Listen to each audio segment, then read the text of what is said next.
Oh, there you are. I've been waiting for you forever, dear. Come here, give me a hug. I've missed you so much. Ever since we started seeing each other, it's become harder and harder to go without seeing that adorable face. I really wish we didn't have to ever be apart. It gets to the point where I have trouble concentrating on my work because I'm so busy thinking of you. Oh, I'm sorry. I didn't mean to worry you. Really, it's only because I have never been in a relationship for a while. I just need some time to get used to that hoarding instinct I have. Eventually it'll be much, much more manageable. Although, I'll probably always be a bit protective of you. And you'll catch me just staring at you from time to time. Yeah, kind of like right now. Sorry, sweetie, it's easy to get lost in your eyes. Anyways, until I get readjusted, I'm going to have to make sure I get my fill of you whenever I get the chance. Which, in that case, means right now. Come on, I'm hoarding you right this very minute. What does that mean? Oh, I spoil the surprise. It's happening right now. Whether you like it or not, so you might as well just sit back and enjoy the ride. I'm kidding, of course. I won't force you into anything, but I figured since you came to meet me anyway, you wouldn't mind. I just want to spend some time with you at my place for a little while, that's all. My instincts simmer down quite a bit when my treasure is safe in my home. So, shall we go? It's not far from here. Well, this is the place. It's pretty nice, right? Surprise, surprise, that's thanks to my instincts. I keep my cave in tip-top shape, all the better to keep my treasure safe. Now, if it would be all right, would you mind if I wrapped you up nice and tight in this blanket? It's all right if that sounds uncomfortable, but it would really help. Thank you, sweetie. 1 second. Well, don't you look just so nice and safe and warm? That's perfect. Thank you so much. Now while you're all wrapped up, I'll go check and cook us something to eat. How does chicken soup sound? Lovely. I'll get started. Oh, of course, dear. What's your question? Of course. So you're wondering why my instincts would apply to a person rather than ordinary treasure. Well, basically a dragon's hoarding instinct isn't attached to any particular object. If it feels important to the dragon, then it would want to hoard it. People usually talk about the dragons that hoard the gold coins and jewels, but if you think about it, most dragons wouldn't have much use for them. But a few that use them for dealing with humans, or even just like the way they look, built up sizable caches. Naturally, those are the hoards that people are interested in talking about.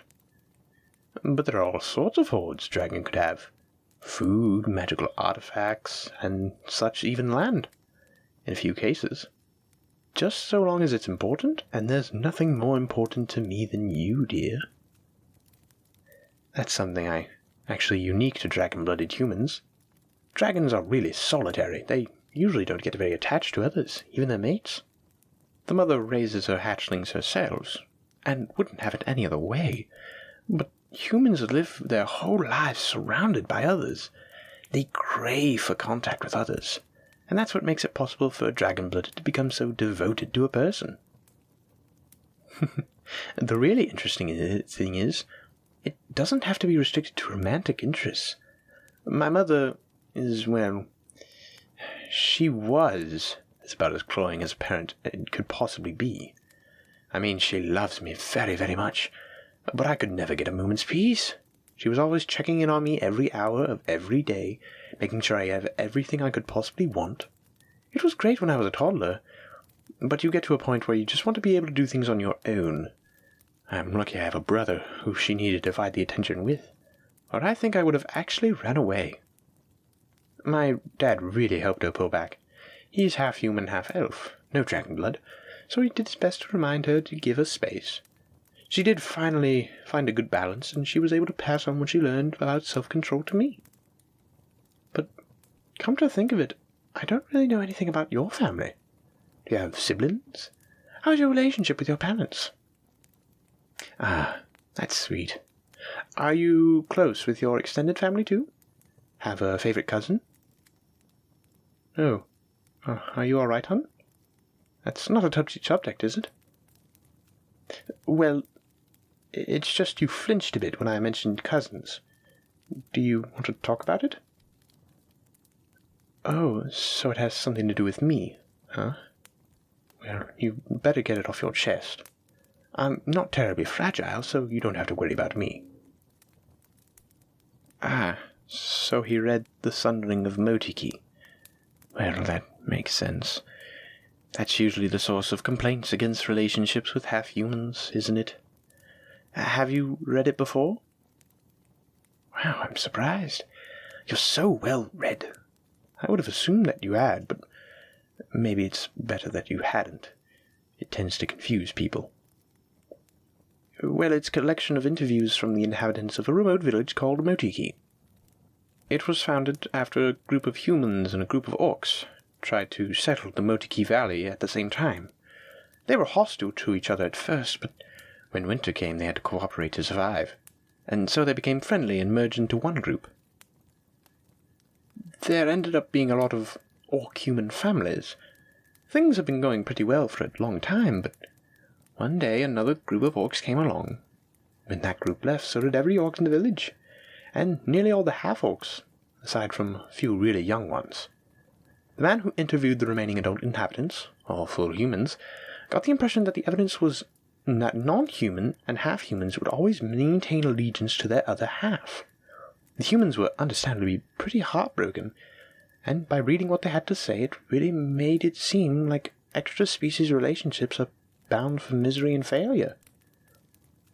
What the author and humans didn't seem to understand, though, is the cause was cultural, not genetic, and it was something unique to the orcs at that one particular moment. You see, the most well-known and beloved stories in orc culture are of Gureg the Great. He's a folk hero that all love to tell about tales of them. There's even an enormous statue of him deep in the orc homeland.